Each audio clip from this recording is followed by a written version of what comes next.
Competition planet पर स्वागत है आपका। और इस वीडियो में हम पढ़ने वाले हैं कंपाउंड इंटरेस्ट या चक्रवृद्धि ब्याज का पार्ट 2, जिसमें हम देखेंगे कि कौन से मेथड है जिनका यूज करके आप अपना टाइम बचा सकते हैं।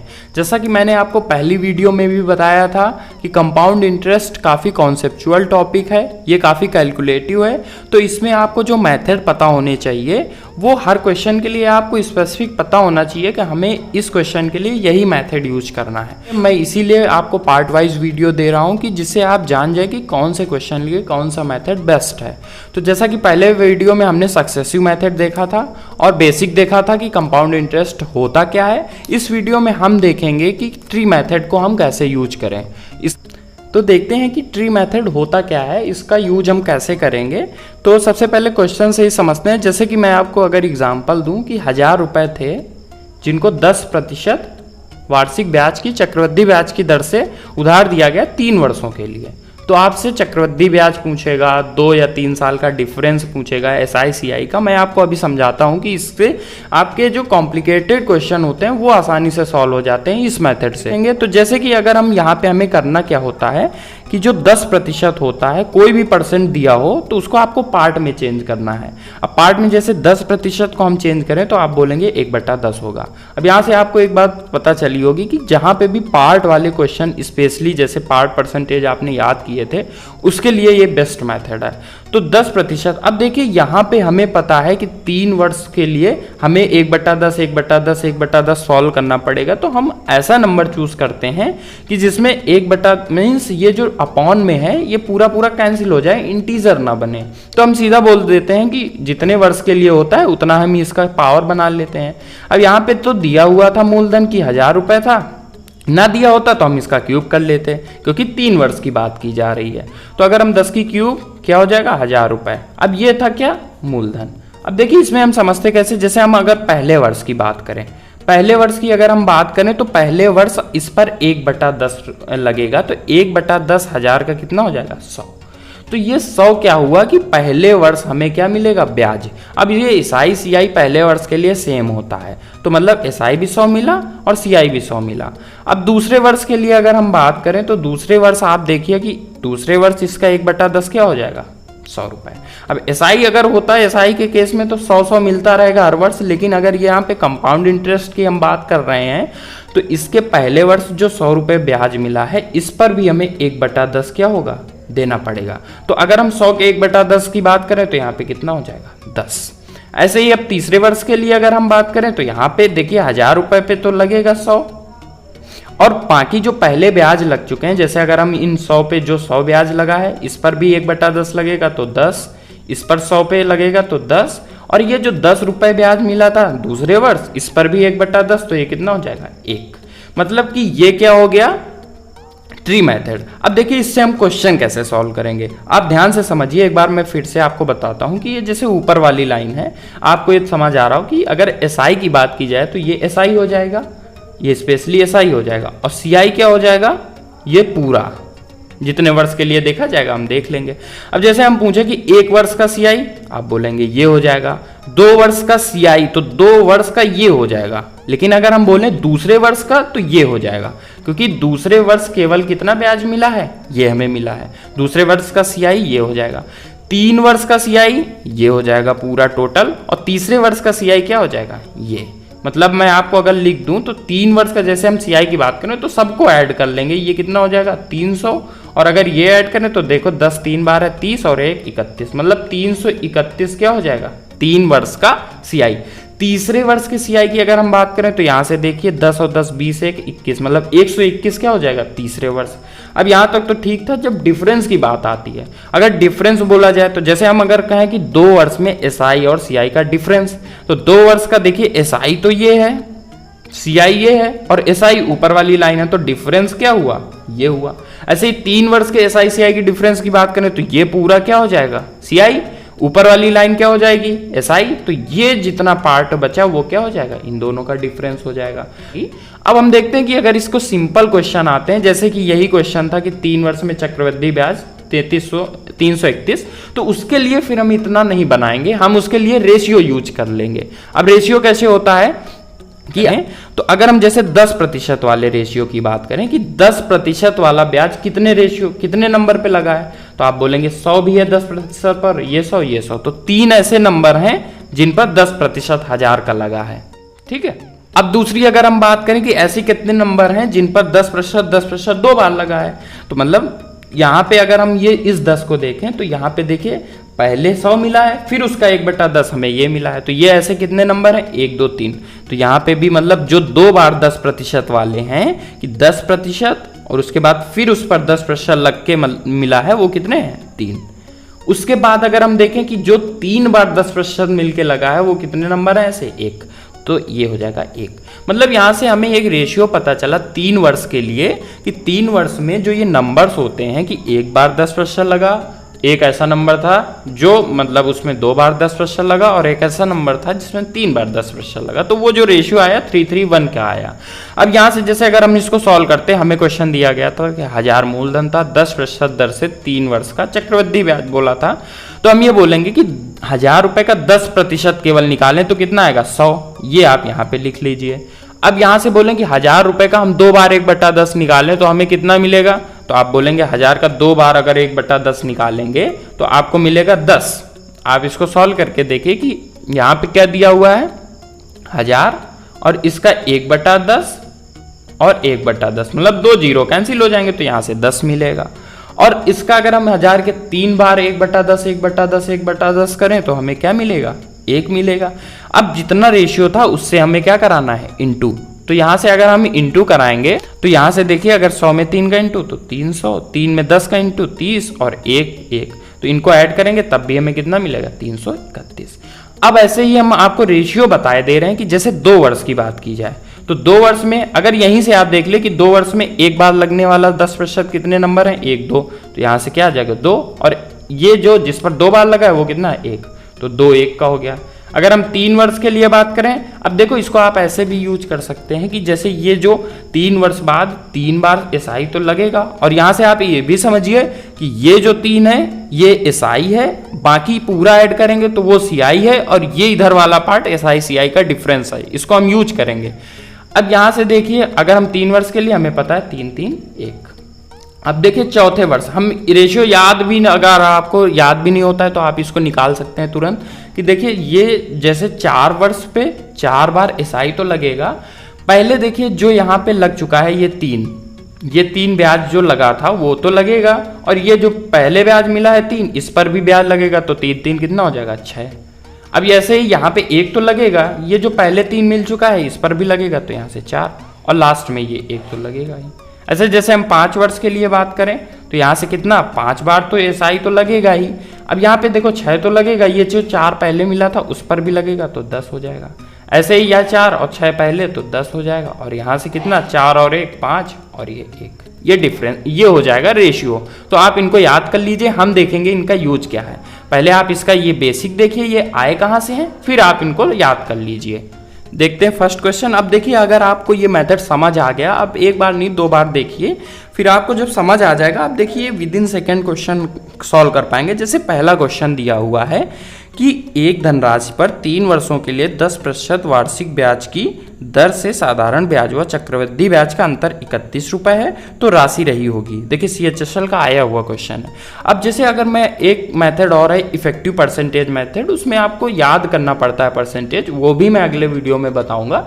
लेकिन अगर आप परसेंटेज नहीं याद कर पाते हैं तो इसका यूज आप इजिली कर सकते हैं। उसका अगर हम वो मेथड हमें पता होता तो हम डायरेक्टली हमें पता था कि डिफरेंस जो होता है 3.1 का होता है, तो यहाँ से 3.1 की वैल्यू 31 मतलब 100 की वैल्यू 1000, तो हम यहाँ से डायरेक्टली बोल सकते थे। बट हम ये मेथड देखेंगे कैसे यूज करते हैं कि यहाँ पे 3 वर्ष के लिए हमें पता है कि 3 वर्ष के लिए रेशियो क्या होता है 3:3:1, और मैंने आपको बताया था ये होता है एसआई, ये पूरा क्या होता है सीआई, और ये फिर दोनों का क्या हो जाएगा डिफरेंस। यहाँ पे डिफरेंस की बात की जा रही है। अब देखिए डिफरेंस अगर हम इस जगह बात करें तो यहाँ पे 2 बार लगता है 10%, तो यहाँ पे देखिए 10% 2 बार लगा होगा। अगर यहाँ पे ऐसा नंबर हमें लेना है जैसे 100 3 वर्ष के लिए मैंने बोला था 1000 लेना है आपको, तो अगर 1000 लें, इस पर हम 2 बार 10% लगाएंगे तो हमें 10 मिलेगा, और 3 बार लगाएंगे तो हमें 1 मिलेगा। अब यहाँ से 3 का 10 में इंटू करेंगे 30, और 1 का 1 में इंटू करेंगे 1, कितना आएगा 31। आपको 31 की वैल्यू दी है, तो आपने जो माना था 1000 रुपये मूलधन, वो क्या माना था, सही, मतलब 1000 क्या हो जाएगा आंसर डी, ऑप्शन डी क्या हो जाएगा, सही। देखते हैं सेकंड क्वेश्चन क्या दिया हुआ है। वह राशि ज्ञात कीजिए जिस पर 1.5 वर्ष में 10% ब्याज पर अर्धवार्षिक जोड़े गए साधारण ब्याज व चक्रवृद्धि ब्याज का अंतर 244 रुपए है। अब देखिए अर्धवार्षिक वाले कॉन्सेप्ट में क्या होता है, हमें देखो यहाँ पे जो हमें दर पता होती है ये दे दिया जाता है, मतलब हमें यहाँ जो 10% दिया है ये वार्षिक दिया है, अगर कुछ नहीं दिया है तो ये वार्षिक है। अब अगर 10% वार्षिक ब्याज दर थी तो अर्धवार्षिक कितना मिलेगा हमें ब्याज, मतलब साल में अगर 10 रुपए ब्याज मिला है तो 6 महीने में कितना मिलेगा, 5, तो मतलब अर्धवार्षिक ब्याज दर कितनी हो गई, 5%। अब देखिए यहाँ पे 1.5 वर्ष थे, 1.5 वर्ष का मतलब 18 महीने, 1.5 वर्ष का 18 महीने, मतलब अगर हम 6 महीने देखें तो यहाँ पे 6 महीने बनेंगे, मतलब हमें 5% की 3 साइकिल चलानी पड़ेंगी। और 3 साइकिल के लिए आपको रेशियो पता है, जो मैंने बताया है 3:3:1, ठीक है।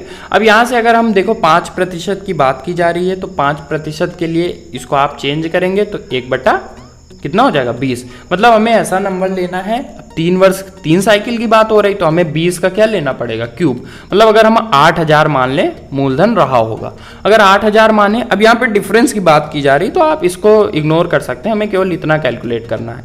अब यहाँ पे जो नंबर होता है वो क्या होता है, 2 बार उसमें ब्याज लगा होता है, तो अगर हम 8000 का 2 बार 1/20 सॉल्व करें तो इसका हो जाएगा 1/400, 1/400 इसका कितना हो जाएगा, आप सॉल्व करेंगे तो इसका आ जाएगा 20, तो यहाँ पे मतलब जो वैल्यू आएगी वो 20 आएगी। उसके बाद इसका अगर 3 बार 1/20 सॉल्व करें तो हमें पता है कि 1 आएगा, तो यहाँ से कितना लिख देंगे 1। अब यहाँ से इसको आप सॉल्व करिए तो 3 बार 20 में इंटू होगा कितना 60, और ये 1 60 1 कितना हो गया 61, मतलब ये डिफरेंस जो 61 है उसकी वैल्यू हमें क्वेश्चन में दी गई है 244 रुपए। तो आप देखिए डायरेक्टली 6 चौक 24 4 बार लिखा हुआ है, और हमने मूलधन कितना माना था 8000, तो इसका भी 4 गुना कितना हो जाएगा 8 चौक 32,000 मूलधन होगा इस क्वेश्चन का। तो मतलब ऑप्शन कौन सा, बी हो जाएगा इसका राइट। ये भी एसएससी एलडीसी का आया हुआ क्वेश्चन था, तो आप देख पा रहे हैं कि आप एग्जाम में आए हुए क्वेश्चन अगर आपको ये मेथड पता है तो आप इजीली कर सकते हैं। वैसे अगर आपको इफेक्टिव परसेंटेज याद हो जाते हैं तो ये क्वेश्चन तो सेकेंड्स के हैं। देखते हैं थर्ड क्वेश्चन क्या दिया हुआ है। किसी धनराशि पर 16.2/3% वार्षिक ब्याज की दर से तीसरे वर्ष में चक्रवृद्धि ब्याज व साधारण ब्याज का अंतर 39 रुपीज़ प्राप्त होगा। तो मतलब वो कौन सी धनराशि है जिस पर 6.2/3% वार्षिक ब्याज की दर से 3 वर्ष में चक्रवृद्धि ब्याज व साधारण ब्याज का अंतर 39 रुपये प्राप्त होगा। अब देखिए इसी क्वेश्चन की मैं बात कर रहा था कि आप देखो अगर आपको लग रहा हो कि ये रेशियो मेथड से नहीं हो पाएगा क्वेश्चन, क्योंकि यहाँ पे स्पेसिफिकली बोल दिया है कि 3rd ईयर या फिर तीसरे ईयर के लिए हमें क्या निकालना है, साधारण ब्याज और चक्रवृद्धि ब्याज का अंतर हमें पता होना चाहिए। कुछ नहीं करना, आपको जो रेट दिया है 16.2/3% उसको आप चेंज करेंगे पार्ट में, तो ये कितना हो जाएगा 1/6। अब यहाँ पे भी जो बात की जा रही 3 वर्ष के लिए, तो आप इसका डायरेक्टली क्यूब करेंगे तो 6 का क्यूब कितना हो जाएगा 216, मतलब हम ये मूलधन मान के चल रहे हैं कि 216 रहा होगा। अब इसके पहले वर्ष की हम क्या बात करें, अगर हम पहले वर्ष ब्याज की बात करें तो पहले वर्ष 1/6 कितना लगेगा 36, दूसरे वर्ष क्या लगेगा 36, और इस पर भी 1/6 लगेगा क्योंकि ये ब्याज मिल चुका है तो ये 6 हो जाएगा। तीसरे वर्ष 216 पे तो लगेगा 1/36, और जो पहले लग चुके हैं ब्याज उन पर भी 1/6 लगेगा। तो जैसे 36 पे 1/6 कितना हो जाएगा 6, इस पर 1/6 तो 6, और जो 6 हमें ये ब्याज मिला था इस पर भी 1/6 तो कितना हो जाएगा 1। अब क्वेश्चन में बोला था कि तीसरे वर्ष एसआई और सीआई का डिफरेंस, तीसरे वर्ष हमें एसआई कितना मिला 36 रुपए और सीआई कितना मिला ये टोटल, तो इनका डिफरेंस जो मिला हमें ये कितना हो जाएगा 6 मतलब 13 की वैल्यू हमें क्वेश्चन में दी थी 39, मतलब 3 गुना। तो हमने जो मूलधन माना है वो भी कितना हो जाएगा 3 गुना, तो 216 का 3 गुना, 16 का 3 गुना 48 और 2 का 600, तो आप बोल सकते हैं डायरेक्टली कि 648 रुपए क्या हो जाएगा इसका आंसर। मतलब ऑप्शन कौन सा, ए क्या हो जाएगा राइट। ये तरीका इस क्वेश्चन का बेस्ट मेथड है, तो आपको पता होना चाहिए कि हमें कौन से क्वेश्चन के लिए कौन सा मेथड यूज करना है। ओके, देखते हैं फोर्थ क्वेश्चन क्या दिया हुआ है। 16,000 रुपए पर 10% वार्षिक ब्याज की दर से एक सही 1/2 वर्ष में प्राप्त होने वाला साधारण ब्याज व चक्रवृद्धि ब्याज का अंतर ज्ञात कीजिए। अब देखिए यहाँ पे एक चीज़ आप समझ लीजिए, जैसे हमने दूसरा क्वेश्चन किया था वहाँ पे क्लियरली डिफाइंड था कि जो ब्याज लग रहा है वो अर्धवार्षिक रूप से लग रहा है। इस क्वेश्चन में क्या है, कहीं पे भी बोला नहीं है। अगर क्वेश्चन में बोला नहीं है, क्योंकि बात देखो 1.5 वर्ष की हो रही, और अगर बोला नहीं जा रहा है ब्याज, तो हम पूरा मान के ही चलते हैं कि जो दर वार्षिक दी गई है उसी के अकॉर्डिंग 1 वर्ष में ब्याज लग रहा होगा। तो देखिए यहाँ पे जैसे 10% पहले वर्ष ब्याज की दर रही होगी, अगले वर्ष भी 10% रहती, लेकिन यहाँ पे आधे वर्ष की बात की गई, तो हम बोलेंगे कि यहाँ पे 5% अगले वर्ष दर लगेगी। बस इतने से क्वेश्चन सॉल्व हो जाएगा। अब देखिए यहाँ पे अंतर की बात की गई। देखो इसको मैं सक्सेसिव से भी आपको बता देता हूँ।